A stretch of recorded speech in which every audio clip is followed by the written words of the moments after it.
What is going on, everybody? Welcome back to the channel. Aftersound here, bringing you Splinterlands content daily. We also stream over on Twitch at This Is Aftersound, so come by and say hello.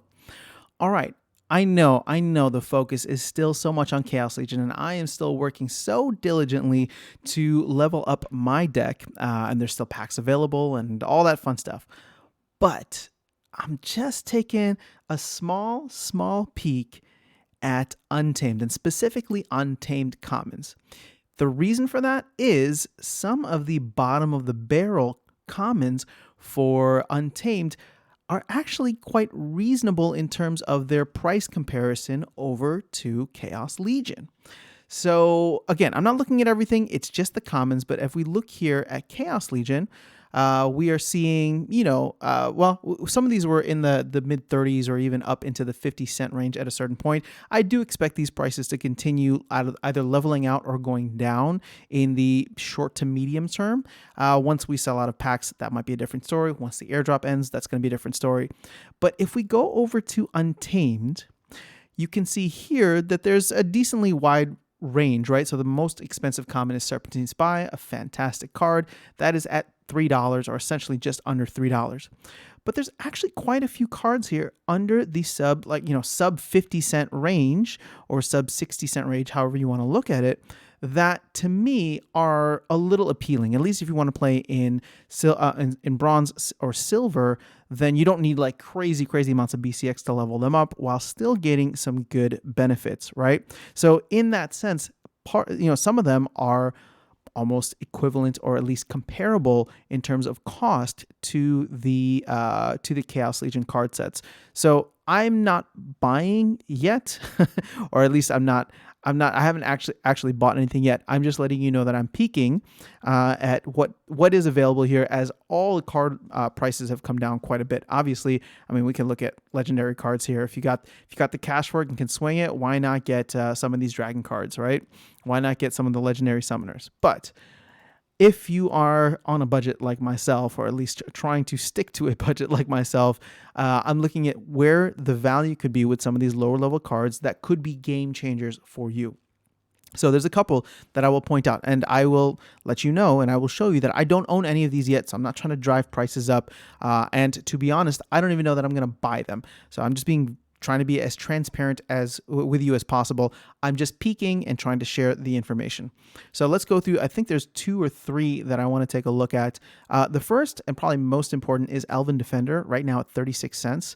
What I love about this card, makes a decent meat shield at the main level, but if you get into level 5, which is 60 BCX, and the max level for silver, you get shield, which greatly reduces the amount of damage that you get from melee and ranged attacks. And I think this could come in handy. You know my love for neutral cards, so having a neutral tank with shield, it's almost like a budget chain golem. Obviously, you don't have void here, but makes him great for all melee, only, or non-magic games where now you have a tank that can take a hit and have reduced damage. So this is a card that I like and would potentially consider leveling up. One of the other ones here, there's 2 more here that I think I like. So actually, maybe 3 more. Let's look at Giant Scorpion, and you can see at level 5 they get Thorns, as well as Biceratops at level 5. Oh, actually, you know what? Biceratops, maybe not as much. You don't get Thorns until level 6 here. Now, why do I like both of these cards, as well as Crystal Jaguar? So Crystal Jaguar, you get Thorns at level 4. So you don't even need to max this out for silver. You just need 30 BCX to get Thorns. But all of these cards are 4 mana, meaning that they make for decent tanks in the lower mana games, right? And because of that, you have each of them getting Thorns, obviously Biceratops at the higher level, or at gold level, but Thorns with Amplify being such a big part of Chaos Legion, Thorns on these cards could come in very handy.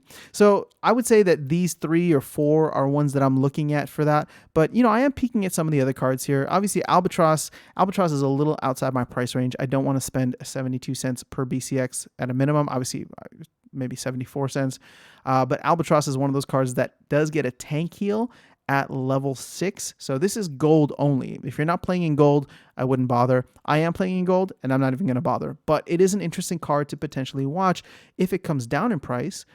Because, again, if I'm getting this for like 70-something cents, at 100 BCX, that's like 70-something dollars. I would rather be buying Chaos Packs. I would rather be buying Chaos Legion cards individually and maxing out my deck there. So, as I said, I'm just peeking right now, but wanted to share some of the cards that I am taking a closer look at. And, would love to hear your thoughts and if you are considering grabbing any of those as well. All right, guys, that is all I have for you. Wanted to keep this short and sweet, and, maybe we can trade some ideas on cards that could potentially be undervalued right now with the market kind of leveling out or dipping just with the broader crypto market. So that's all I have for you guys. Have an amazing rest of your day. I will catch you all in the next video, and I will see you around the game.